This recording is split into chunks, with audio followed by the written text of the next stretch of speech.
Boom. There we are. We're live, boys. How's it going? All good. All good. I'm impressed with Sonny's mullet, actually. That's coming on a treat, isn't it? Isn't it what? Look at that thing. I watched this documentary called Wham last night, and that's what that was. That was Wham. Yeah, all good. All good. Brett, thanks for having me on. Sonny, good to see you again. I haven't seen you in a while. No.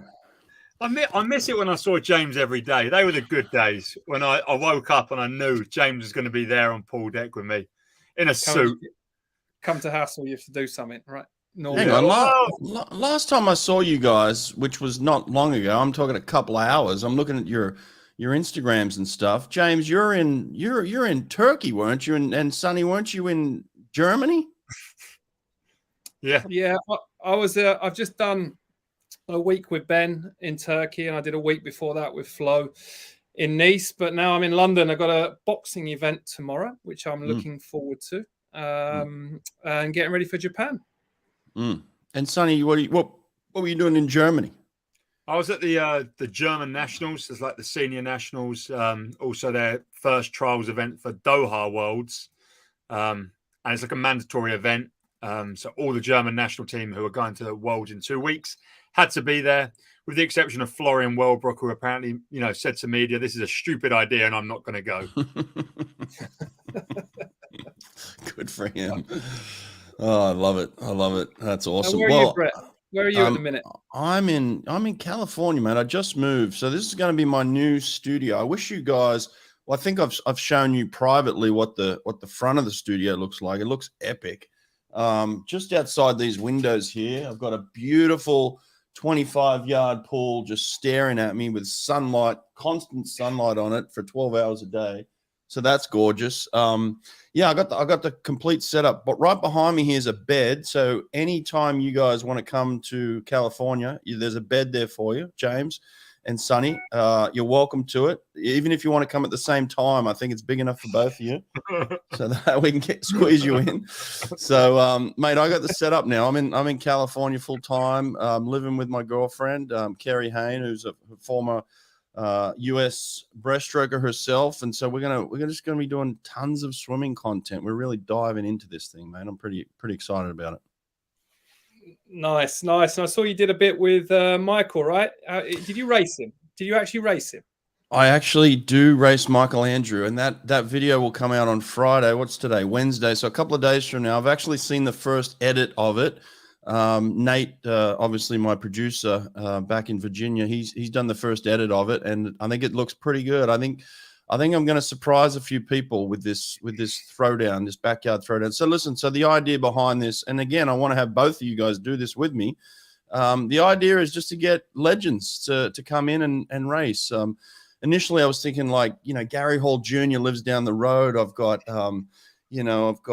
Mike Cavick in my backyard here at the moment. I got Jason Lezak lives here in Irvine. So it's like I've got all these people around me. It's like, wouldn't it be cool just to invite them over, have a barbecue, have a little chit chat, and then we just slap on a swimsuit and race for old time's sake. That's kind of the idea behind it. And Michael Andrew was the first one. He was actually the one that suggested I come down and do it in his backyard. It was the first day of him preparing for Paris. He had his little break after the trials. He said, when I got down, this is the Andrews family, the Andrew family, like this is the criticism they get. This is the reception I get. Come down, we'll have a full barbecue for you. You come to the pool, you ask my dad any question you want, you record anything you want, you talk to me about anything you want. Like, how can you not love this kid? Him and his family are great for swimming.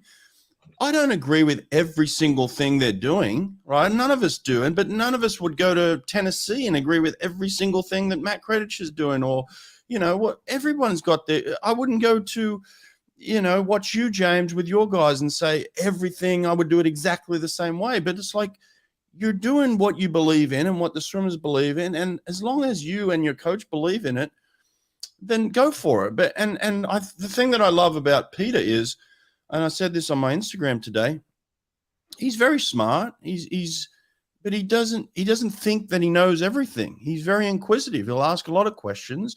He'll let people in if they know what they're talking about, like James Gibson. You're welcome on his pool deck any day of the week. Sonny, you come down there, you're welcome on his pool deck. You're welcome to give advice. You're welcome to give technical advice to Michael even. So it's like, it's just a great family. So yeah, I highly recommend people go and watch that interview with him. I did just that today. I listened to it on the way to coach myself, and some really interesting things. But the one that really stands out to me is the number in the background. I know you posted on your Instagram as well, but 20.70, and that's his target for Paris. James, what are your thoughts on that time? Well, he's not messing around, is he? No, not a lot. No, I think it's we need outliers in the sport. We need people to make this interesting. We need people to have crazy targets, and generally, once you throw something out there, like Adam did at Project 56, didn't he? And you throw something out there, and it readjusts everyone's thinking. And like my thing with the Andrews and Michael, like they came out to swim with me in Turkey for a couple of weeks, and incredibly open, incredibly generous people. Peter, if Michael wants to join in with you, he joins in. If not, no worries. And I actually take a lot of influence. Obviously, my guys can't do the level of anaerobic work that Michael does. It's not practical for older guys.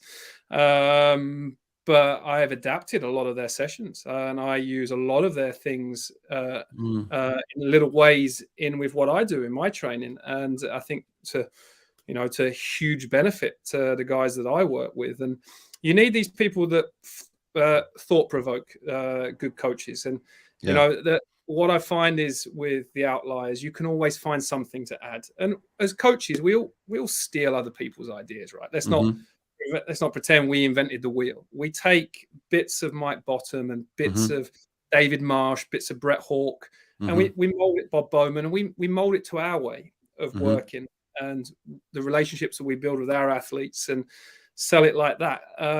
So I took a lot from Peter and Michael, a hell of a lot. And let's not forget, that guy has won a lot of medals, international.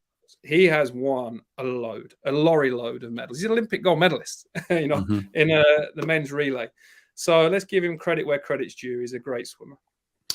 Yeah, he's a great swimmer. And, he gets a bit of criticism about what he should do in his life. Everybody's got an opinion on what he should do and how he should do it, right? And the thing that I love about him is that he is the master of his own ship. Like he's in control of Michael Andrews' image.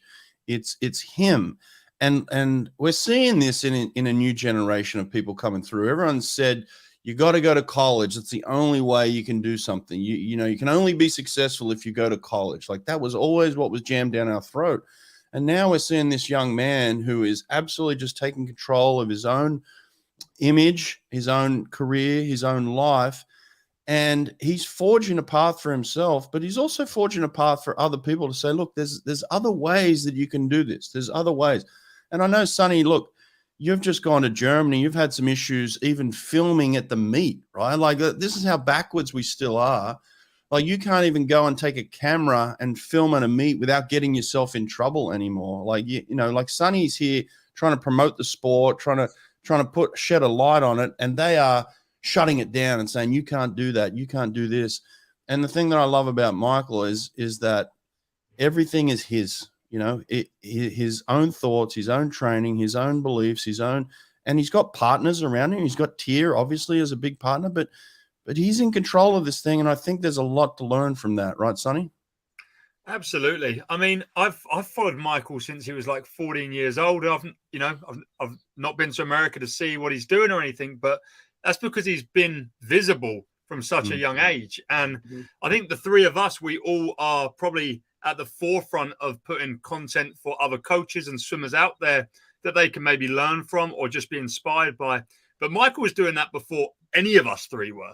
Michael's been doing vlogs since before I was doing vlogs. Michael's been posting training information since before we were posting training information. And he's also done something that no other swimmers are doing, and he's set himself up financially from a young age so that he can actually sustainably swim as long as he wants to swim. instead of having to go to college to make foundations for a life post swimming. And I think all of those things are just super smart and super inspiring. And yeah, I think Michael's great. By the way, I was surprised at this. I was invited over to their house, I thought, to have a barbecue because I thought they lived together. I get there and Michael lives on his own. He's been living on his own in his own apartment, funded by himself, his own sponsors, his own training, his own racing where he travels the world and makes money. He funds this apartment himself. He lives totally alone on the beach in San Diego. So when he wakes up, he can go outside for a surf anytime he wants. He can walk outside, have a barbecue. He's got his own kitchen. He's got his own living room. He's got 2 bedrooms upstairs.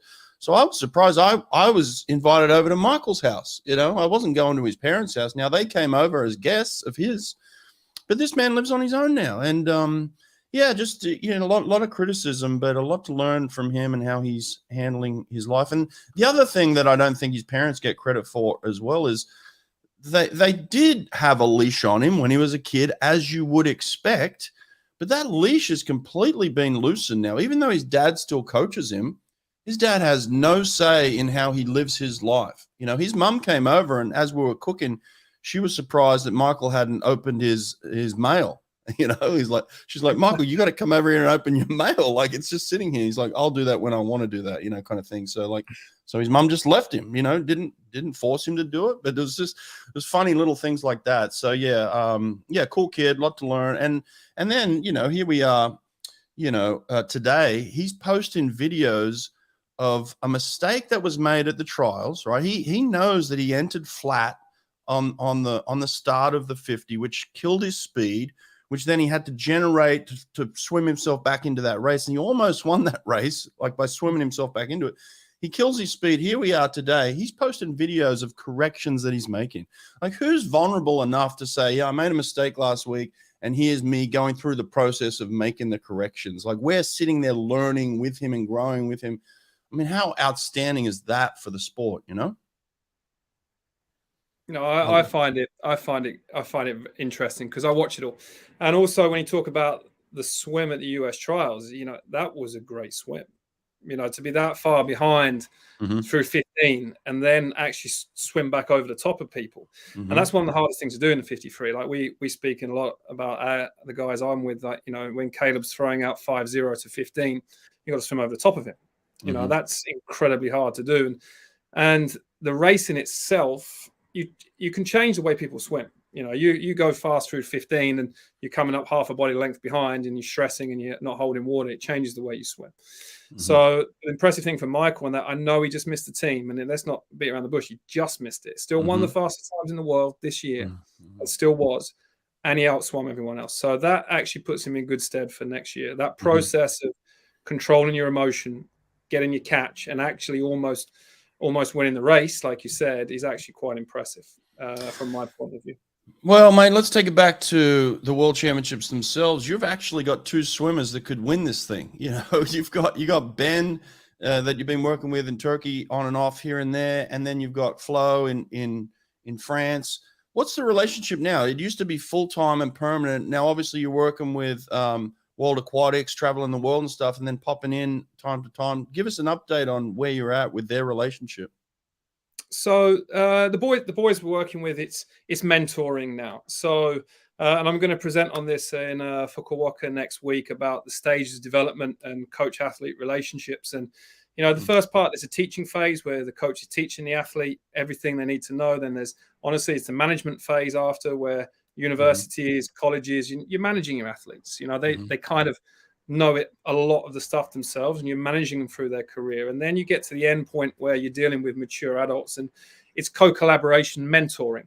It's more of a mentoring process. And yes, they're both in a good spot. They're not the number one in the world. Cameron McAvoy, he's the clear favorite in terms of speed and time this year. He's 3 or 4 tenths clear of everyone else, which in sprinting is a country mile, and that's his event. He's got to stand up and deliver. But at the minute, all eyes are on him.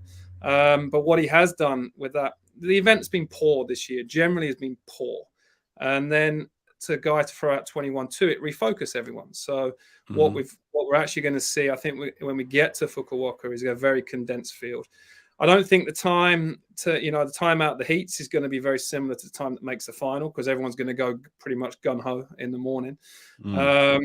And then in the final, it's a race. The best racers will take the medals. I think there'll be a sneaky lane, 1 or 2 or 7 or 8 medalists come out of this field for sure, because they're going to be more condensed. But Cameron's the guy, and thankfully he's refocused the event. Thinking that 21.6, 21.5 was a competitive time is long gone. Thankfully, there's too many people getting too comfortable. Yeah, I think so. I think you're right. Yeah, I did feel that too. It seemed like the 50 kind of swung back the other way for a little while there. With Bruno maybe stepping out and with Caleb obviously stepping out for a while. It was almost like Ben earned his wins last year. He won pretty much everything there was to win, right? And earned his wins. But he wasn't winning them at that top end 21-1. He was still winning them at that 21-3, 21-4 type range. So I think now like you said, seeing Cam do what he did, I have, just from an observer's point of view, I've seen an elevation in Ben in the last couple of weeks even. Is that my bell? You guys talk amongst yourselves. No, you got to go and get an Amazon delivery. Brett's out of it. He's this gone. Is the great thing about live, look. This is actually live, as you can see. Well, you take over, Sonny. You're good at this hosting malarkey. Well, he was just talking about watching people in the 50 freestyle. I think he was mentioning Ben, and if I'm not mistaken, he was probably going to say the diff. What has he got there? I reckon he's got his frame. I reckon he's got his pictures. But I reckon he was going to mention the transformation of Ben between, I think it was, what meet was he at before Seti Collie? He was at Mare Nostrum and then Seti Collie. And there was like half a second difference in his 50 freestyle? No, it was 7/10. 7/10. Wow. Yeah. Okay. No, so from his point of view, he had a bit of downtime at the start of the year. It was all planned. With a lot of the guys that Sarah Sjöströms of the world and Florent Manadou, Ben Prouds, they've been going a long time, and with the emotional stress of COVID, the last Olympics, at some point they need to take a check out and they need to have some down periods. So Ben did have a down period from pretty much January through to April, and since then that's kind of been his build up through to next year, just to make sure that. I think, Brett, and you've seen it many times. You get to the Olympic season, everyone's in, right? Everyone's going. And sometimes at the end, especially in the sprinting, people get flat because they go too hard too soon. And it kind of it's just this plateau where they've got no energy or life left. So we talk a lot about building your energy through the year. So you get to this point now where there's a week and a half to go and you're excited. Like, you're excited about going. You're not like, oh my God, I just got to get through this. And you see it so many Olympians where the coach gets going with it, the swimmer gets going with it. Everyone's into hard work and training, as they should be. But it's sometimes we just go a little bit too far. And that's where, the great coaches, the Bowmans can monitor it very well. And, sometimes you've got to hold that athlete back. And that's kind of what we've done with Ben and building him through these next 18 months through to next year. And Flo had his downtime as well. And it's all it's all in there, and it's done on purpose. Yeah, I agree. Well, by the way, I did get an Amazon delivery. It was my Olympic flag. So like my flag, I shipped it from Boston. It's always in my background in my podcast. But that's my Sydney 2000 Olympic flag, signed by the Sydney Olympic team, which is an historic swim team. So it's a very valuable thing for me. So I always have it in the back. So it just arrived. So I'm pretty stoked about that. Now, like you said, what we're seeing is this evolution of sprinting, right? Some of the best sprinters in the world, like Ben and Bruno, for instance, Bruno's been, under 22 100 times, right? Like, so what he's done is he's gone on this full race calendar.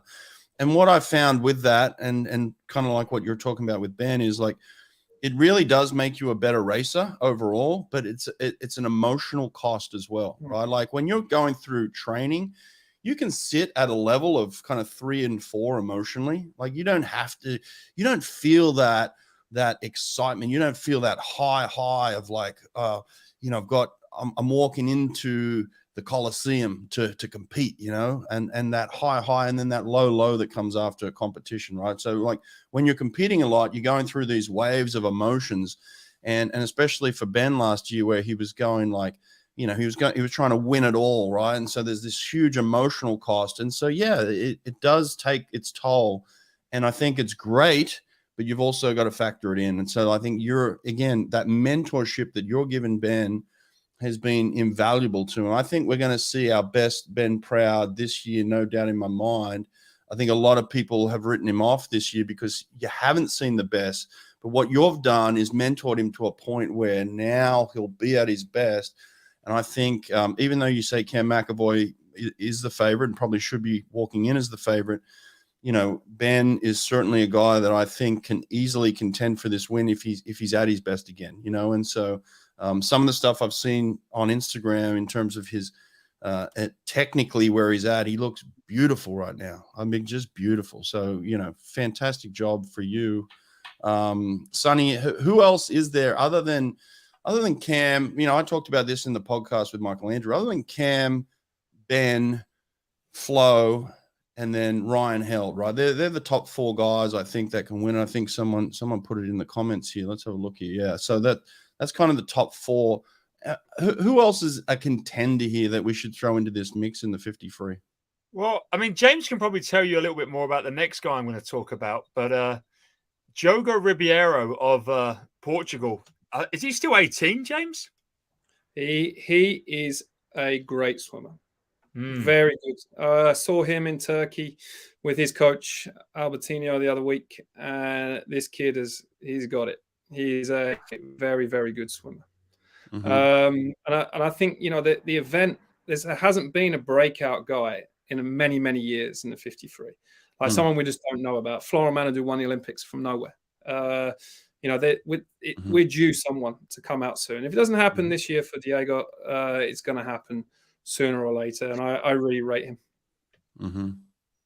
What about these names that they're throwing out here, Grousset and Josh Leander, Sonny?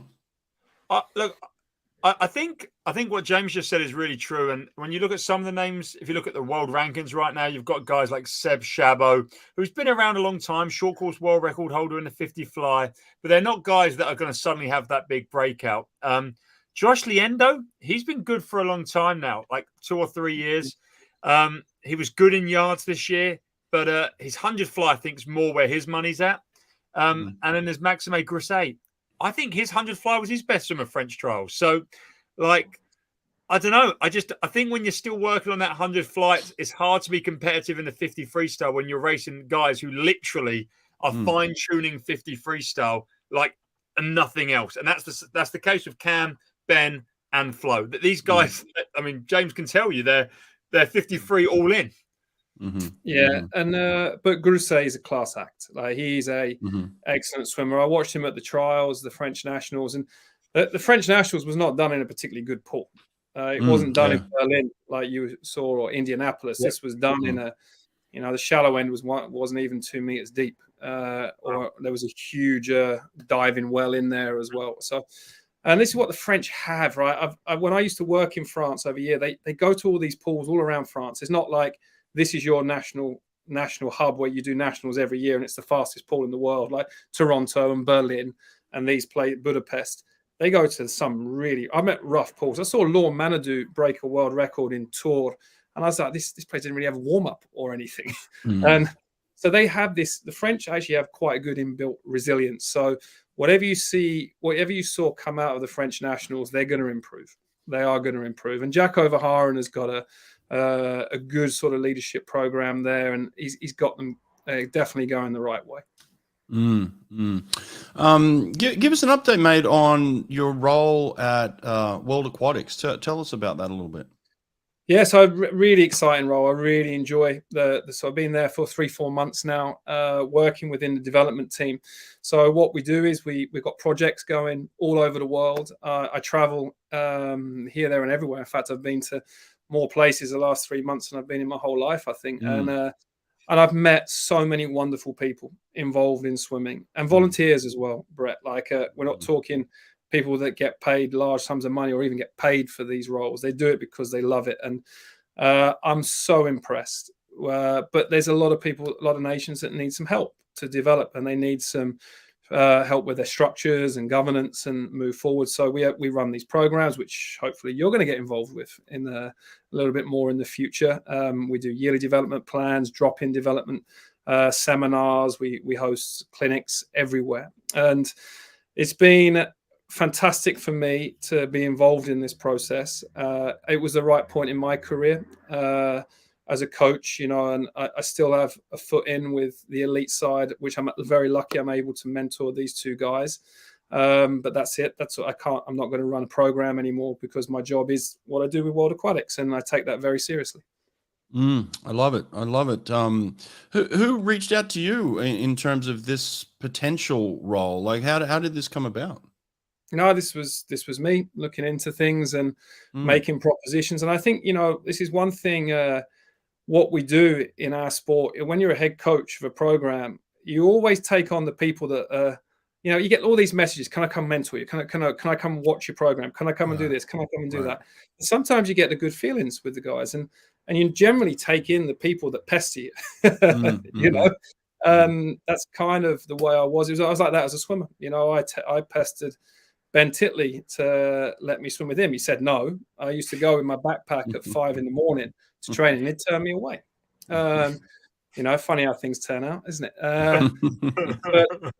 But I've always been like that.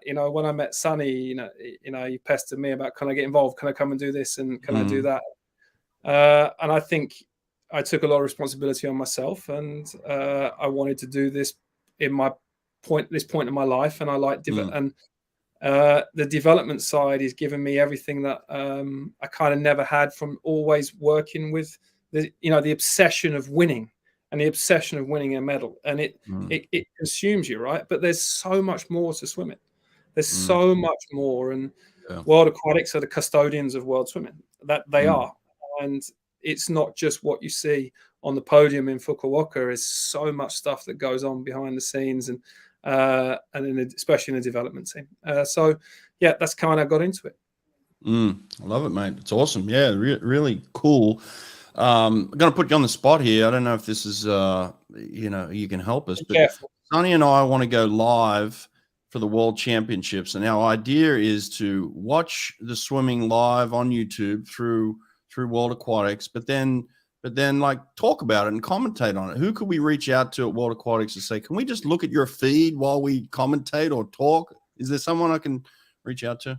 Yes, I've got the contact. I shall connect you. Oh, beautiful. Look at that. See that, Sonny? Boom.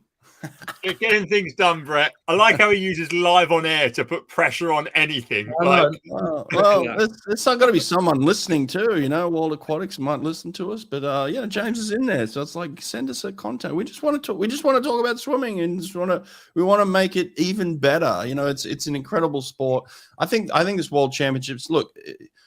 To take away from the people that aren't going, because like there's names every week coming in.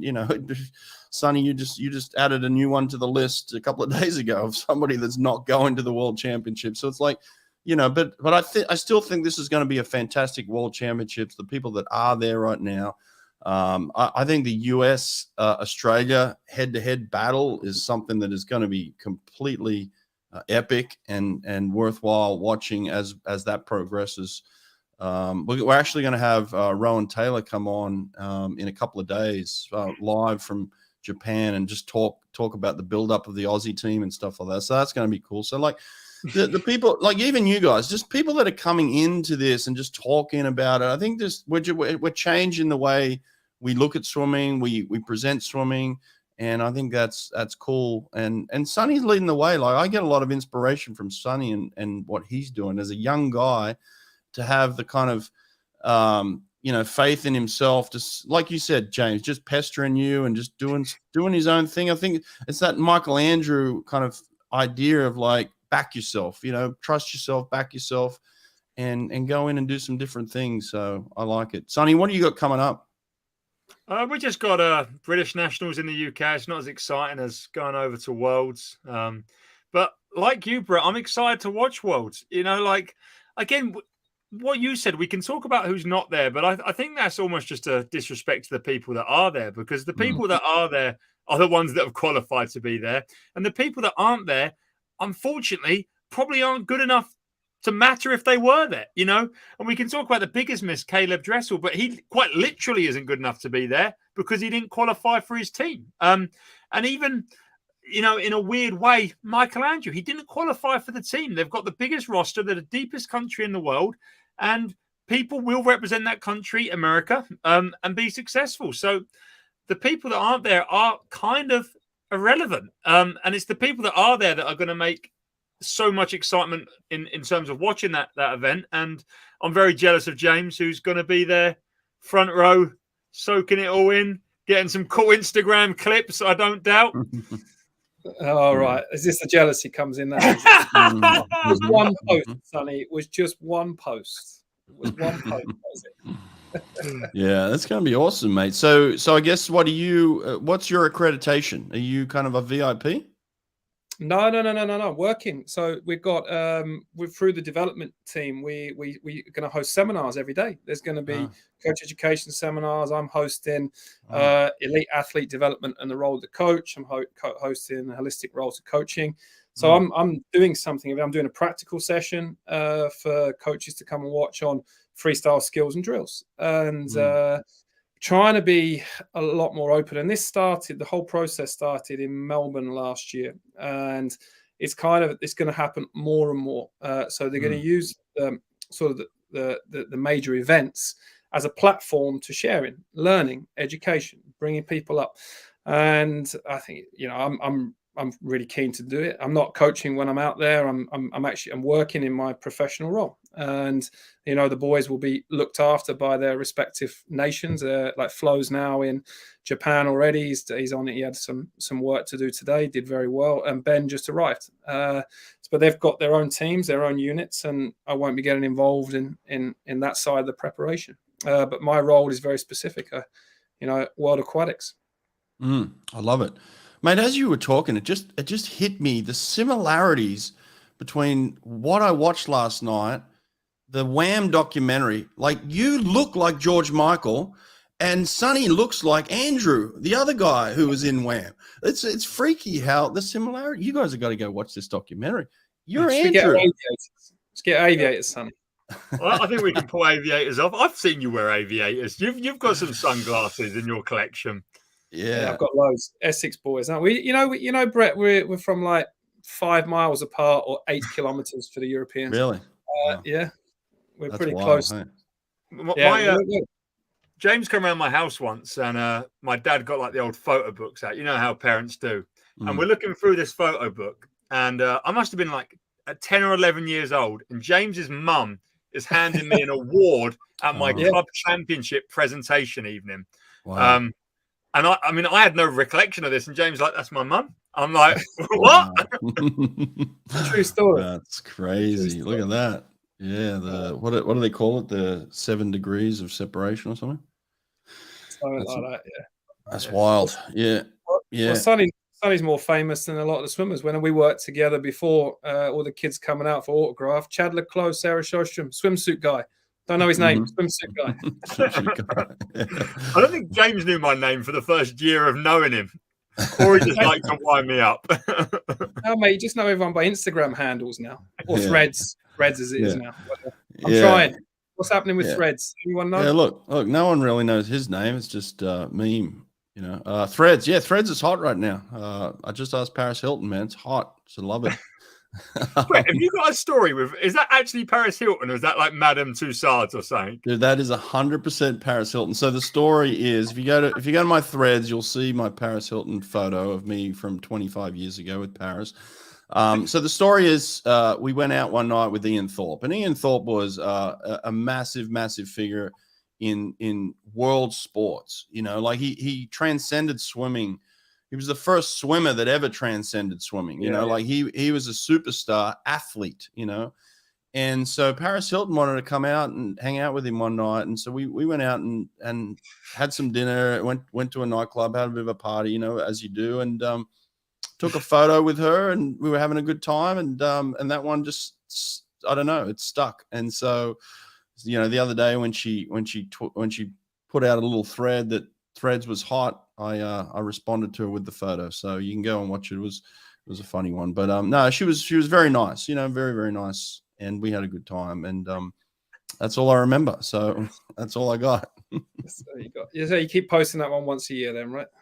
Yeah, I mean, I thought that was when I had hair, so I was like, man, taking me back. But no, it was a fun one. But yeah, it's cool. Like I think I got some good stories of being with those guys, you know, because you know they were really the first famous group of swimmers. You know, Ian Thorpe, Grant Hackett, Michael Klim. I got Michael Klim Swim School right here. Look at the Klim Swim. We're going down to Singapore and Bali. We're going to do some clinics together. But these guys were the first superstars, and we want more of that. So I think what Sonny's doing, what I'm doing, James, even what you're doing, is we're putting stuff out there to maybe have these swimmers become superstars. And maybe I was even talking to one the other day, Michael Andrew. He's a superstar, you know. So hopefully we can get swimming to that level of like when they walk on to an NBA court and sit front row, people recognize them. You know, how cool would that be? Yeah, it's definitely what Adam Peaty's starting to get in the UK now, which is great to see. And I think he's putting himself in that direction. But swimmers don't really get that being successful as a swimmer is more than, especially financially, is more than just doing well and swimming fast. I mean, that'll get you so far, but if you want to really create a brand around yourself and get, you know, financial opportunities, sponsorships, you do have to do the sort of the social media side and the celebrity side. And I think it's really clear which swimmers are taking that more seriously than others, and they're being rewarded for it.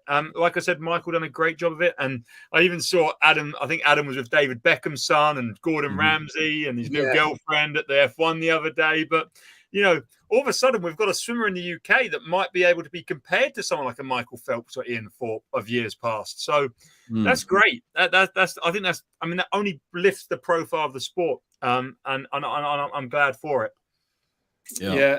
And I love seeing these young guys and girls do well. I love it because the sport is brutal. You know, it is brutal, and it's a platform for them. Of course, it's a platform, but then they have to take that extra step themselves. Like Adam, a lot of Adam's success has come from the Dancing with the Stars. You know, it gives you an avenue to something even bigger. But you know, Mark Foster, for example, in Britain is known as Mark the Dancer. Yeah, he's an 18-time world champion or whatever, but he's known as Mark the Dancer, and you're like, oh God. So we still got some work to go to transcend sort of this role. We don't want to be known for our dancing abilities, which Adam did a decent job on Dance with the Stars. Yeah. And, actually, you just brought up a good point, James. Should I have had Mark Foster in my top 10 sprinters of all time? Should he have been in there? Should he?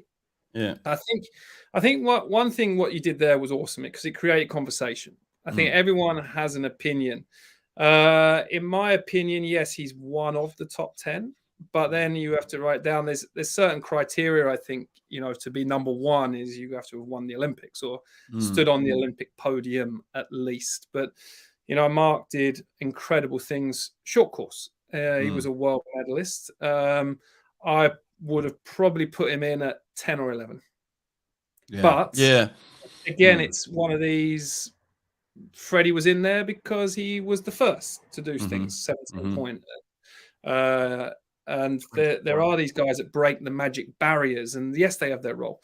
But I loved it. I love those because everyone has a different opinion, and you get abused in the comment section. But it creates it's just conversation and opinion. That's all it is. Yeah, that's all it is. And honestly, I had a list of probably a really strong 18. I got to an 18 that were really strong. I mean, Caleb Dressel wasn't even on my list, and obviously should be in the list, you know, top 10. So it's like there was a really strong 18. Roland Schumann, you know, should be there. It was like I had a bunch that just even the 100 freestyle winner from 2008. What's his name? Alan Bernard. Yeah, he was upset. He wasn't on the list. And then Libby Lenton was upset. She wasn't on my list. So it was very, very tough. And especially around that 11, 12, 13, it was like they should be in the top 10. So it was just something where you go, you know what? I'm just going to put it out there, create conversation, and people can have their opinion. They can come at it. But it was just it really was a good conversational starter. And that's probably what we could do here is like we could sit and go through event by event for the World Championships coming up in a couple of weeks and say, well, who's going to be top 3, who's going to win it, right? It's just all opinion based, but it's great for conversation, So I think that is there any surprises that we don't know of, James, of people that might come through in the next couple of weeks that might surprise us because of maybe a spot's been opened up from an Adam Peaty who's not going to be there, or Caleb Dressel's not going to be there? Is there someone who's going to be a world champion, let's say, not a medalist, but is there someone that's going to take a world title that we might be surprised by, you think? I don't think there'll be a surprise, but someone like Nick Fink is setting himself up to have a great meet. Also, one of my male stars, I'm not saying stars, I don't want to put pressure on people, but I'm going to say a swimmer that I really admire is Thomas Chekon. I watched, yesterday World Aquatics put out a post that was the top 10 ranking on the 50 fly. And I was like, oh my God, Ben's number 1. So I text Ben, I was like, do you realize you're number 1? We haven't done, you might as well do a few fly sprints. He hasn't trained any fly?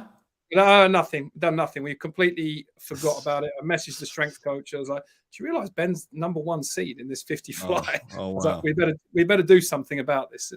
But but Chet Thomas actually this year, but that's Ben's time from last year. Thomas is number 1 from this year. Right. On current form, Thomas in the 100 back. I can't wait for the 100 back. I want to see Ryan Murphy. I want to see the Chinese guys, because the Chinese guys have been posting. It's interesting, that just popped up. The Chinese guys have been posting huge times, and let's see how they transfer. I want to see, they've got the Asian Games in Hangzhou coming up. That's really important for them as well. So I'm interested to see from that point of view.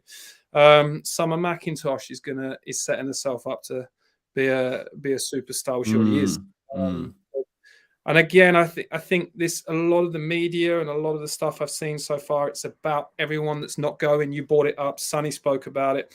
But it's time to start thinking, let's acknowledge the people that are there. Let's respect the people that are there and keep it focused on them, because it's their time. And there's going to be new world champions. That men's 100 fly, I can't wait. No Milak, no Dressel. It's going to be great. The top two fastest ever are not in the event. So let's watch it and have fun and let the others. And it's going to come down to the last 10 meters. There'll be some big lads scrapping around. Missing. But it's what an opportunity for some of these young guys, and someone's going to be a world champion, and you get that, you have that forever. You take that, and even when you're introduced to people, you're introduced as world champion. And so I'm looking forward to those points and trying to stop talking about the people that are not there. Well, the people that are there, mate, Sonny, we talked about this race of the century build up for Paris. We're going to get a preview of this at the World Championships. One of these ladies in the 400 free is going to be crowned a world champion a year out from Paris. They're going to have the one up on the others. So who's it going to be? Who's taking the women's 400 free here? Well, I have very strong opinions on this. I don't think it's as close. I think there's way more close races that we don't talk about. I think Summer's a completely different caliber athlete to everyone in the world right now in women's swimming. She's unbelievable. Like unbelievable. 420. I mean, James has worked and spent enough time with Katinka to know how unbelievable Katinka was. And what Summer done to her world record is just unbelievable. I mean, this is not close. Summer is better in every attribute than the girl she's up against. She's been 153 this year. She's super fit. Summer's going to win by 2 seconds. It's going to be crazy. Wow. Oh, Sonny. 354, 353. Something ridiculous. Oh, somebody send this clip to Dean Boxall quickly. Oh, get that to Boxall. Everyone else is feeling the pressure. Summer ain't got no pressure. You know, Katie's got some pressure. Titmus has got some pressure. No, I don't know, that's my opinion. James, Mm. do you agree? I think Dean Boxall's an outstanding coach. Mm. I'm going to leave it there. Yeah. So there you go. So look, I think they're all well coached for sure. But I think Dean is very competitive, and we know how he likes to hunt and get those wins. So it'll be interesting. And then I don't think we've seen the best of her yet either. You know, like I don't think the Aussie trials. You know, we saw the best swims there. So I think the Aussie women are certainly going to be at their best at this games. I think the Aussie women are going to be very tough to beat in a lot of events, which is going to be pretty cool. You know, with the head-to-head battle of the US, it'll be interesting to see, you know, how the young kids do on the US side, right? Like they're a very strong team because they had a great trials. I think they surprised everybody with how competitive they were and how strong the trials were. This is a whole different kettle of fish when you go to the World Championships. You travel overseas, you're eating, you know, Japanese food, you're traveling on buses, you don't have the comforts of home, and you're a young kid for the first time. Completely different environment, right? But they have posted really strong times, so it's going to be interesting to see. What about this one? This is obviously going to be one of those events that's talked about a lot. This men's 400 IM. Are we going to see a world record in the 400 IM? You think at this meet? I'm feeling a great swim from Leon, but I'm not feeling quite that yet. Maybe Bob will save that for next year. Really? How do you save something? Like what does that mean? How do you save? You've got something left in your preparation, right, for next year. Okay. Every coach has something extra they bring to the table for next season. But you're right, you can't stop him. If he's that good, you're not going to stop him from breaking a world record. I agree. But whatever he does this year, I think he's going to be slightly better next year. Yeah. This is an interesting comment here. Where are we here? Where is this comment? Let me pull it up. Any updates on Molly's knee? No, I haven't actually heard any updates. I probably should reach out to. Well, you know what? We're going to have the head coach of Australia come on in a couple of days, so we'll just ask him. He'll tell us. So yeah, that'll be interesting. Yeah, look, it's hard to predict someone either doing a world record or not who's that gifted and that talented and saying, well, you know, he'll save it for the games. It's very, very difficult to do a world record at the Olympic Games, and especially now that it's his home Olympics, the pressure to even just win the event is enormous. So I think I don't know about saying that he's got a better chance next year than he does this year. You know, I think this year is the year where it could just be like, go and do it, go and have fun, go and rip it, and then next year we just focus on winning. You know, so. That would kind of be my way of thinking. Now, and a lot of people aren't talking about this. Bob Bowman is the head coach of the U.S. team. He's got his French star. What you know about the U.S. team, James, and what you know about the French team, how will they allow that interaction, you think, at the championships? Well, you know, with any sort of major team, there'll be limited interaction, but it'll all be already managed and already set up. It will be Leon will have his coach. It'll either be his home coach from France, or I don't know if they've got one of the assistant coaches from Arizona coming to look after him, but it will all be prepared. And Bob's very professional. He'll be proper he's head coach of USA. He's got his responsibilities and he'll take them very seriously. But everything will already be arranged for Leon. Everything will all be like say example, myself, Florent is already there, and it's all done. The planning's done. It's finished, and they're on adaptation mode, just depending on feel. So that's kind of already taken care of. So when for people that don't know, is when you do go on national teams that there's assigned staff. And what you find in a lot of US colleges that you might even get 10 swimmers go from your college, but all on different countries. But then they're assigned specific coaches by their national teams when they go, and you have to keep things professional for the athlete. You can't jump in and jump out and confuse them. So they've got their one point of call when they're there. They have their stability. And that's kind of like, you know, Australia works like that. Britain does, France, USA. And it's really done to protect the athlete. And, you can't have too many influences confuses people. You might have even experienced a little bit of this being the head coach, on the ISL staff, right? And maybe some of your swimmers were on some other teams. Did you have any of that going on at the time?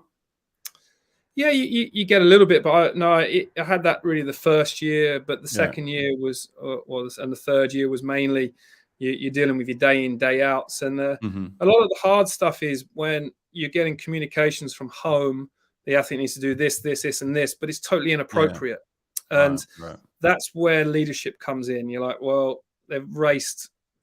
They don't maybe need to do 8K on a Monday morning after a hard weekend of anaerobic work and emotional fatigue and anything like this. So that's where the role of head coaches come in to dictate it. And that's kind of why they like their bubbles. So when you go away as a national team, you like your bubbles. You want all the information about the athlete up front, and then you're in charge of managing them, because the last thing you want is someone jumping in, new information, new things changing, trying to dictate the program from afar. And actually, it's different to be in Japan. You're in Japan. You might have slept rough. You don't know the situation. The session that written might be totally inappropriate. The athlete might be still jet lagged. So the coach there has to make that choice, and they negotiate with the athlete and say, right, maybe today we're going to do low end work to help you recover from the trip, not the VO2 max session that's written down. And it's tricky. It's really hard. But that comes with experience and time. Yeah. Are we allowed to ask this question, James? And you can answer it however you want. Say whatever you want. Obviously, is the ISL is it dead? Is it dead? I think you need. I think you can direct those questions to the people that work with that organization. Good point. There you go. See, I'm glad I asked. Let's go on to this, because I know it's both of your favorite topics. But someone's asked about the distance events. But you talk about race of centuries, but we've got some really. Do you guys follow distance swimming, Brett? Yes, of course. Oh yeah, I follow it. Yeah, Sam Short. You did an interview with him recently. I think he's going to win them all. Sam Short. That's my money. Sam Short's going to win them all. Win them all. He's going to win them. Yeah, he's. Yeah, I think he's favored for whatever he's going to win. I think he's going to win it. I don't know what events he's going to win, but I think he's going to win whatever events he wins. I think he'll win those ones. That's good though. Distance. Now look, distance. Fred, you know what distances they do in distance freestyle? Yeah, they do the 750, the 1300, and I really like Gregorio Palcineri. Really like him. Yeah, he's a good guy, good dude. How can you not like that guy? He's a pimp. I love that guy. He's a pimp. There it is. Yeah, he's a gamer. Florian Wellbrook. I think I look forward to these now. Mikhailo Romanchuk. Dan Whiffen, yeah. Bobby Fink. Yep. Fink, yeah. Yep. That's a crazy 8 and 15. Do we think the 8 and 15 winners will be the same guy, or do you reckon the 8 and 15 will be won by different guys? That's a good question. Yeah, that's a real good question. Yeah, I'm going to go with different guys too. Yeah. I actually looked into this the other day because I made a video about Michael Andrews' situation, and I said, we're talking about events in the Olympic schedule, and I said, both the 800 and 1500 at the Tokyo Olympics were won by the same man, same woman, Katie Ledecky, and the same man, Bobby Fink, right? Yeah. And I kind of made that point, and someone said, well, just check world results. And for the last, however many years, two different men have won the 8 and 1500. So the Olympics was an anomaly. And it's actually, it kind of makes sense. They're not actually as alike as you think. On the women's side, obviously, Katie Ledecky wins them both every year, forever. Yeah. Forever, yeah. All the way to LA. Yeah. And beyond. Yeah, she's got no competition really there, has she? Quite possibly. What do you reckon, James? I'm kind of curious on your thoughts on Thomas Harmon, the 16-year-old who broke Michael Phelps' long-standing age group national record in a 2 fly, went 51-1 in the 100, still 16 years old. I mean, his birthday is February, so he's not 17 until the 7th of February next year. Yeah, this is just outstanding, isn't it? And we're seeing a lot more now. The younger guys coming through, posting great times, and look, when it's such a young age, delivering such brilliance, let's call it, it's brilliance. It's now how the coaches manage the next step. And like we talk about coach development and how the coach behaviors and that it's changed. The game has changed. He's not the same guy as he was 12 months ago. He's now is at an elevated competitive level. So the coach has to adapt. He has to change a little bit the program and how that moves. And there's going to be, it's interesting, right? Does a guy accelerate to the next level like Michael Phelps, or does he stabilize? And I don't think there's any right or wrong answers. The job they're doing with Summer McIntosh at such a young age as well, it's incredible, the coach management and how she's developing. So in the US, there's incredible experience for this. And what I like about the US, they always ask for help. There's not, it's sometimes when we're in some smaller nations, it gets very insular. The people tend to work in silos quite a lot of the time, but the US is very open. And I think, they'll have some great support networks there to bring him through. What about this question? And I like your answer there on that. I think he's a talent for sure. I think he's got a long way to go before we're talking about him being a world champion still. He's young, very good, but a little bit away from being a world champ just yet. In the next few years, potentially for sure. He's on that David Popovich path of like getting better and better, right? But in terms of sprinting, James, let's go back to that for a sec because I love talking about sprinting. How do we? I'm having trouble now because I'm classifying sprinting, but I think it needs to be reclassified in a way because now we've got you as a firm specialist coach where you're coaching specialists, guys that can swim top end speed for short distances. Right. But then you've got sprinting on the other side and you've got Popovich's coach who's coaching him for the 100, 200, having a lot of success. And we can talk about, is anyone going to beat him in the 100 or 200 at this event? But it's like, these to me, it's almost like we need to branch off now and say sprinting, you can't just classify it as sprinting anymore because you can't put David Popovich in the same class as a Ben Proud. They're two different athletes now, right? No, 100%. And well, we do it with open water, don't we? We put that as a different class. And I think sprinting is becoming it's becoming more and more specialized. And it'd be interesting to see what happens over the next few years with whether the events will come into the Olympics. Will 50 breast, 50 fly, 50 back? I'd love to see it. I'd love to see those. You're working at World Aquatics, mate. Don't you have a say in this?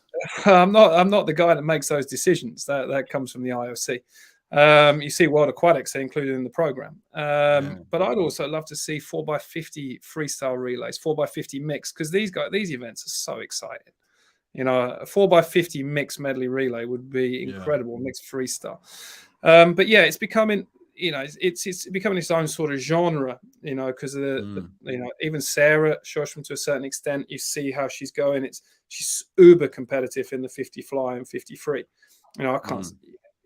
What she does is just it's mind blowing how every year she's just relentless. Sarah's relentless. She's just there year after year after year. So just these specifics of training and art, and it's an art more so because it's so much that goes into it, the technique work, and it is becoming its own sort of thing. But we do need to separate it a little bit. But again, it's one event. Yes, it's, in my opinion, it's the blue ribbon event of the Olympic Games and the World Championships. It's the one everyone wants to win, one length from one end to the other. Same as Usain Bolt and 100 meters in running. So yes, it is. There's more and more guys specializing in it, and the field is getting closer and closer and closer. I still think in women's sport, women's 53, we have not seen anywhere near their potential. I still think a woman can go 22 points at some point. When a woman really masters the straight arm freestyle properly, we're dropping to 22 point. I honestly believe that.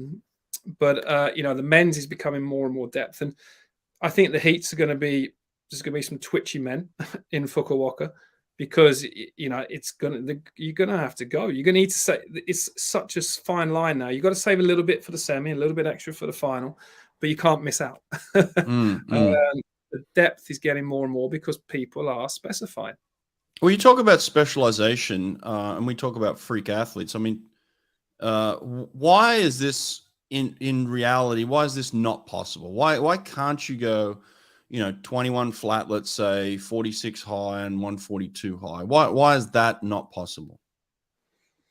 But for me, it might be possible, but that's not the way a lot of people work at present.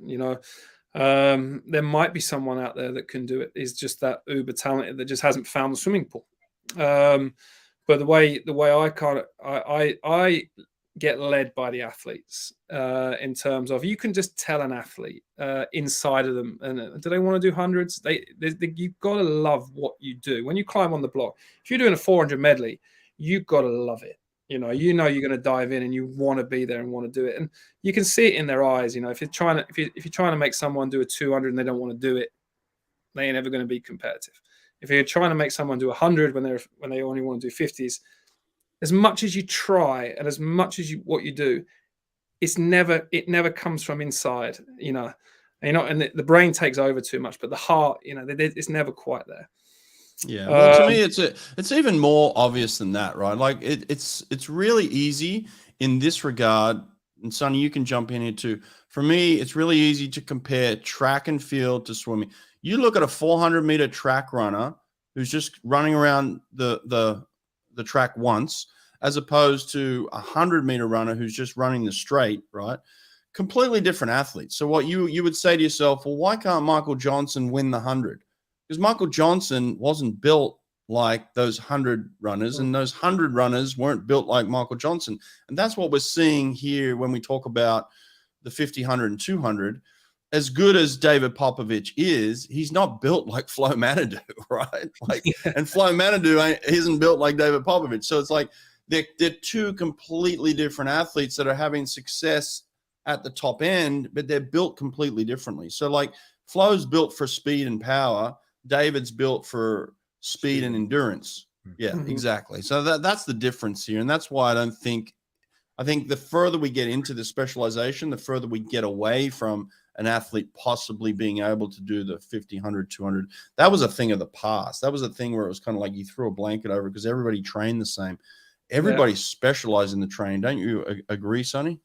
Well, that's a question I wanted to ask both of you guys, because I have thoughts on this, and I wouldn't really know how to put it into practice. But James is going around to developing nations and helping them get better at swimming. But at what point should we, one, get specified or specific in the events we're training for, and at what point should there be like, you might have, we're from Whittam. Me and James are from Whittam. That was our club, Whittam Dolphins. But at what point do you have the Whittam Sprint Freestyle or Sprint Swimming Club, and then just the Whittam Swimming Club? And if you want to be a 50 guy, you go at 12 years old and you're swimming the Sprint Club. You're doing short repeats, power work. Maybe not. I mean, 12 is an exaggeration, but or you go and you swim the generic over medley training, background work, aerobics.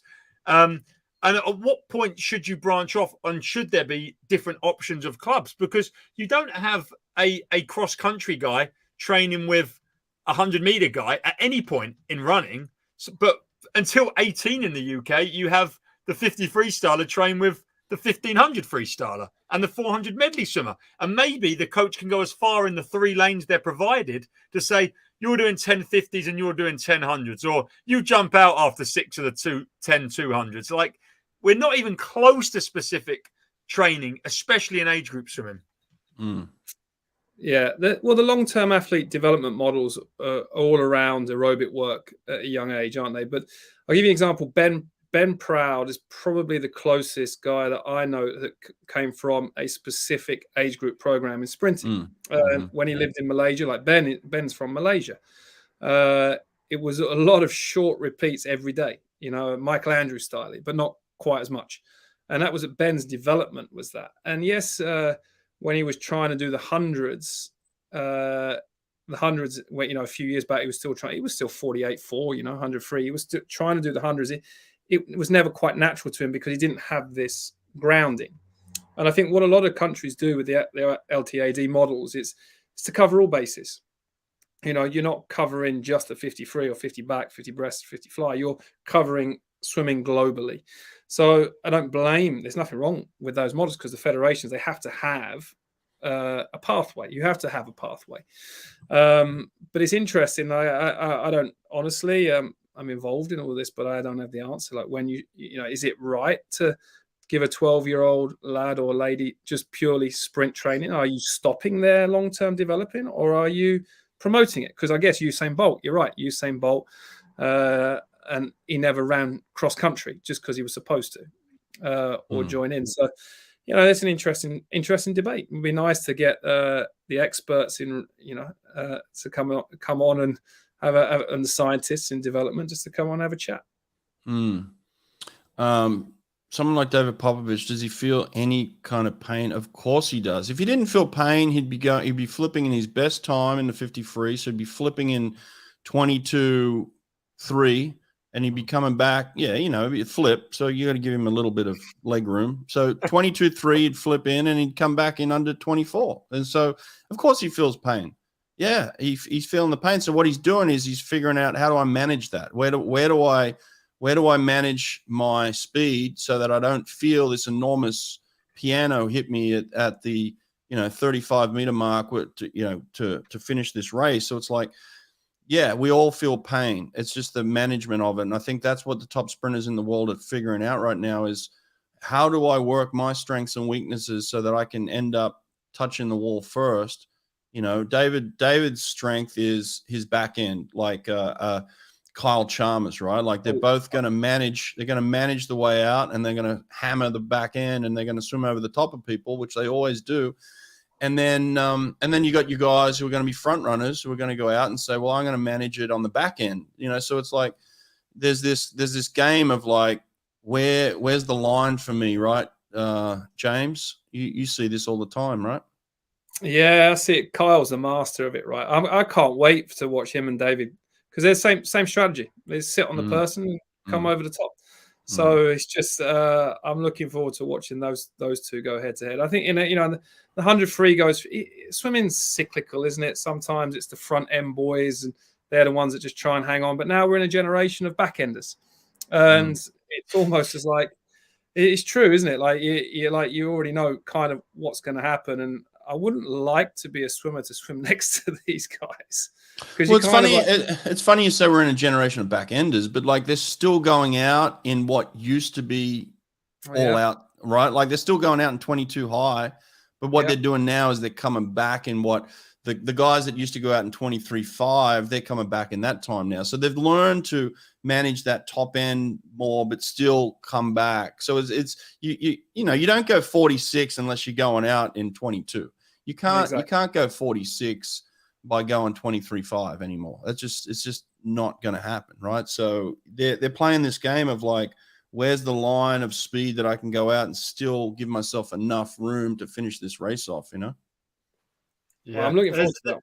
There's also that Chinese lad, Zhanli Pan, who comes back in 24.1. So he's going to be on the back end as well. So he's actually the third guy that I know, James, we're not sure how the Chinese will swim at this meet, and Asian Games, maybe that's the focus. But if he's anywhere near his best, he's going to be right there on the back end. And I mean, who is their front end swimmers now? Alessandro Moresi. Is there any other big front end guys? Lewis Burris, if he's in the final. Marcelo Cheragini. Yeah. One of my boys. I don't know. Some front runners. We don't have those blazing 22 lows anymore, do we? Everyone's trying to manage it. Yeah, Santo Ponderelli was the king of that one. 22.1 Rio. Do you reckon the lane draws from the semis? Do you reckon there's going to be any tactics there? Because you can't try and make sure you're in an outside lane, can you? You can't risk that. So will people be thoughtful on getting an outside lane, or does David want to get next to Moresi or someone who's going to go out quick? It's so you can't plan it because it's a lot, because it depends on everyone else. It's like like men's 200 free as well. You know, that it's a lot of tactics involved in that, and we saw in the Olympics in 21. It depends who you're next to and how you pace your race, you can influence others. But the men, no, especially the 50s and the 100s, you can't dictate where you're going to go, and you don't want to take that risk anyway. Yeah. What about the women's 100 free, James? What's your opinion? Let's just say Molly's 100%. She's good to go. That's going to be an interesting race, right? It's fantastic, but it's getting more and more depth, isn't there? There's a lot of them now on 52s, but again, it's an Australian. I think I can see, the Australians taking this on. Molly had a big breakout year, didn't she? Last year. So, when did she win Worlds last year? Yes. Just trying to think. Yeah, I was just trying to think who won last year. So this I can't see past the Australians. I can't. They're just so conditioned with it. They'll be getting ready as a unit for the relay on day one, and I just think it all spiral from there. What about her? Sonny? I might be wrong. Please prove me wrong. What about Kate Douglas? Yeah, Kate Douglas. Kate Douglas is one of them super freaks, isn't she? Like she is just.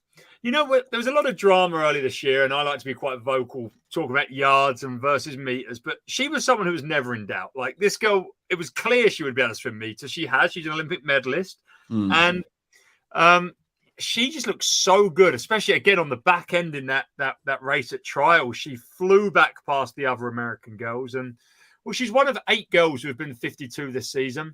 She's 52.5, the same as Emma and Siobhan. Molly's 52.4. It took 52.6 to win the Worlds last year. So I don't know. I don't want to call this one. I'm just going to sit back and enjoy this one. I'd like Siobhan to win. Yes, Siobhan. Maybe James will agree. And I think Siobhan's got all the attributes as well because she's fast and she can do the 200. But you can say that about Emma McKeon. You can say that about Kate Douglas. She can swim a 200 of pretty much any stroke. So, they're all versatile girls here. What's the name of this new NBA kid from France who just went #1 in the draft? What's his name? Did anyone know? No. You don't watch the NBA? He's from France. I thought you at least must know. Who in the comments section? Give me the name of the French kid that just went #1 in the draft. Anyway, the point here is, look at this kid. They're talking about him as the biggest freak since LeBron James, right? Like at that age. Like you look at this kid. He's like 7 foot tall. His wingspan is like this. So like when you look at him, there we go. I knew someone would have it. When you look at this kid, right? He's got some name too, but you're like freak of nature. Now, my experience with Kate Douglas is very limited. But when I went to Virginia to kind of do their preseason stuff, I got to sit with her for a couple of minutes, but I got to watch her walk around the deck, and I just thought to myself, freak of nature. Like when you see a certain athlete, you're like, wow, that dude is meant to play basketball. That woman right there is meant to swim really fast. Like she just, like you didn't even have to see her in the pool. You're just like, wham, like that. That's a woman that is, yeah, there he is. Look at this guy's wingspan, right? Look at that. I mean, that dude. And the funny thing is, yeah, have a look at the wingspan, but then have a look at him next to like regular NBA players, like the guys that he's just gone into the league with. He's like a foot taller than the tallest. Look at that. It's a freak of nature, right? You gotta do some research on this kid, by the way. Like it's wild how talented this kid is. But that's the Kate Douglas that I think of, right? Like I looked at her and I was like, oh my God, I've never seen, like, you're just like, wow, like her waist was like this, her shoulders were like that. She had a wingspan. It was like she was just built to swim. And so when Sonny talks about it, like we just knew it was like a guarantee, yeah. But then at the top end of women's swimming, you kind of have these freaks of nature right now. Like these women, they're all kind of like a Summer McIntosh. You look at her and you're like, wow, that girl's built to swim. So it's like there's a couple of freaks of nature out there all kind of around this. It's a very good time for women's swimming. I think we're getting some real talent in the sport, and we're seeing that in swimming on the men's side as well. There's, obviously with Popovich and the way he's built and things like that. So it's cool to see this young talent in the pool right now. It's awesome. That's the event I really like. Not the women's 400, but the women's 2am, because that's like the clash from all angles, right? You've got Summer, who's the 4am 4-free, multi-talented, very young. You've got Kate Douglas, who's this like sprint freestyler, but kind of does 200 breaststroke. She's in the 2am. Then you've got Kaylee McEwen, who's, again, the best backstroker in women's history, but also does medley and freestyle and breaststroke, goes 106. Freak of nature. I had her put her arm above her head in the podcast. I was like, what the hell is that? A freak of nature. Yeah, and like you look at them three girls and you throw in whoever else wants to turn up. There's a few other good ones like Alex Walsh and Anastasia Gorbenko and Abby Wood, but that's a race that excites me. That's a race that I can get into because you've got three super freaks who are all going to go head to head. How come in England you say the word 3 and free, but it comes out exactly the same way? I think I speak weird. Three. You said free super freaks. It's like I'm just messing with you British boys. It's always fun. Well, we taught you English, didn't we? The Queens, yeah, we stole it and just repurposed it. We need to see another big championships in Australia. When are we going to see another big one in England? Are we going to get a world championships or anything like that in England? Well, just had one. We had a world short course, didn't we? In Melbourne. It was cold. It was cold and wet, wasn't it? Wasn't the best time of year to do it, but I love myself. There's a big one coming in Brisbane. I love the Commonwealth Games. When we had the Commonwealth Games in Birmingham last year was outstanding. Gold Coast 2018, wasn't it? 2018 was a great. So I think there's a lot of partisan crowds in Australia and England. I think it could be to do with the Ashes, which is we're not talking about that too much because it's going on right now. Cricket, that's not the rest. India understands us, but Europe and America don't get it. What about this? A lot of people bypassing this World Championship. How is Doha going to be received? Year of the Olympics. It's very unusual to get World Championships. The year of the Olympics. It's going to be in February in Doha. How is that going to be embraced by the athletes, especially with so many people missing this one? You think are they going to miss that as well, or is that going to be better represented? You think, James? I think it has a lot to do with how the nations, how they formulate their selection policy for the Olympics in Paris. And so just how it works in a lot of countries is that they have their medal targets for the Olympic Games. That's their medal targets, and so they pull their focus on the Olympics because it guarantees their funding for the next 4 years or the year after.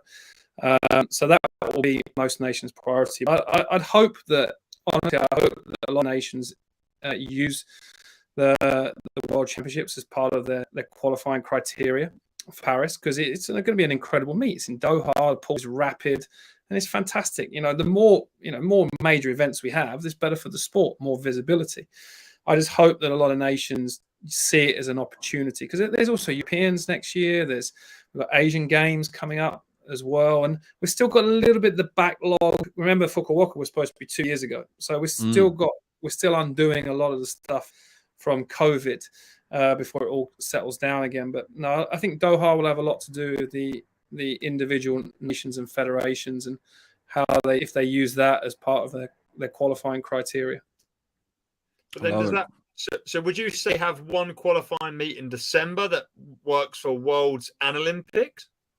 Well, what they'll do is, what a lot of the major nations now, Australia, USA, France, they have they're set on their trials, which is always like 3 or 4 weeks before, isn't it? So it's a late trials, and it's just whether the nations will maybe some of the smaller nations might use, or medium nations might use those Doha World Champs. They say that you can qualify from here.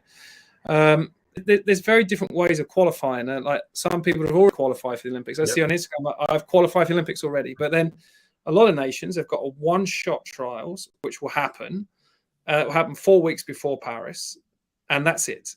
You go, you make it there, you go, and if you don't, you don't. And so they can embrace Doha. If the federations want to, they can embrace it and make it part of it. And I'd honestly, if you're going to have a major event, I'd like to see as many good swimmers there as possible. All right, I love it. Hey, listen, boys, I got to run here in a minute. Last thing, we haven't really talked about the prospects or where Flo is at. Was Flo at his best in at the trials, or is there a little bit more up his sleeve for this one? I think the line is he was at 50% and unshaved. I think that's what I've got to say. No, he was. He's gonna be competitive. I'm gonna leave it there. Like he's already had some, from where he was in January to where he is now. It's a completely different athlete. Is a completely different swimmer, and he's enjoying his swimming. And I think that's when.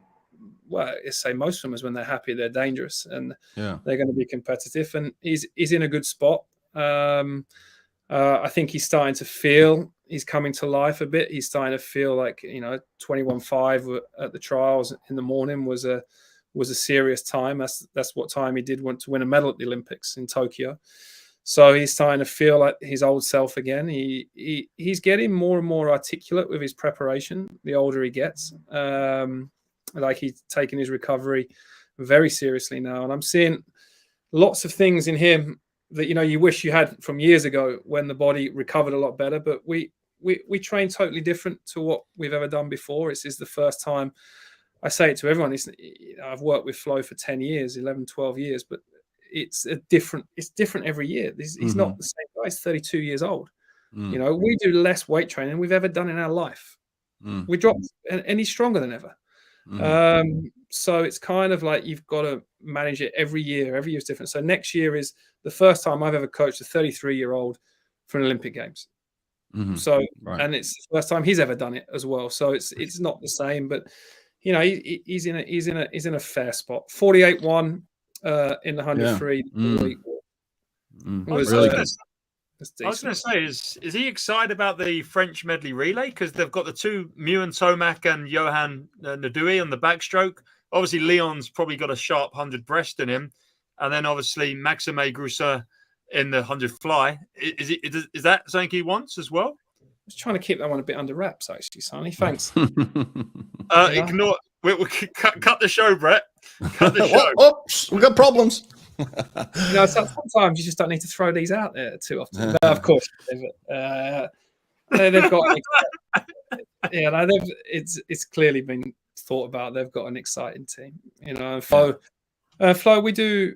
We don't work really for the 100, but we've developed technically towards 100. You might see some of my Instagram. It's very clear to see there's two different styles of swimming that he does, and Flo's an artist. He's very aquatically intelligent. He can watch someone replicate it. James Guy from Britain is one of the best at that. You go swim like Michael Phelps and Chad Leclos, and he's doing it. And he just does it. It's just this gift that some of them have. But Flo's on the upward curve. Let me ask you this. I got like 2 minutes, but I'm really intrigued in this. Right, like. You're managing Ben. You said you used the word mentoring. So mentoring Ben, mentoring Flo. They're two of the top contenders in the world in the 50 freestyle. They're obviously friends and competitors, and they've got the same mentor. So how do you manage the mentorship of two guys that are trying to be number one in the same event in the world? Is there ever any jealousy, envy? Does it ever get to a point where it's very difficult to manage because they're both thinking, well, what are you telling him and what are you telling him, kind of thing, Well, yeah, you've had experience in this with Brett and Cesar, but they don't swim together in the same program every day. They're completely different athletes. So if I give you a weekly plan of Flo, it's incredibly different to a weekly plan of Ben. They have different strength coaches. Different way of working. Marco Cossa with Ben in Turkey is just a genius, and they they need different things and work in different ways. Yes, there's similar themes, of course. There's going to be themes in the training that they're working towards, but they need different things. You know, they again, we talk about specialization. Two guys that swim the same event that needs totally different work. Yeah, but you've also got to give them a little whisper in the ear. You know, the psychology is important, right? So you got to give them that whisper right before the last time you see them. There's a little whisper of like, "You got this, buddy." So how do you give the same whisper to two guys that are going out to compete against each other? I speak to one in French and one in English. That's the best way to do it, mate. Brett's been after you today, James. Brett's been after you, hasn't he? I know he is. I know. Well, I don't get him on very often, so I'm gonna like pick the best parts of him. You know, like I love talking to James. Look, I was the one that publicly said yesterday, James Gibson's the best sprint coach in the world. So let's get the facts, right? Publicly said it. He's the best sprint coach in the world right now. So come on, mate. I love James Gibson. We haven't got any medals yet. Let's just wait. Let's wait for another week or so. Yeah. You'll clean house. I love it. All right, boys, I got to run. Hey, thanks for this. Take care. Cheers, bro.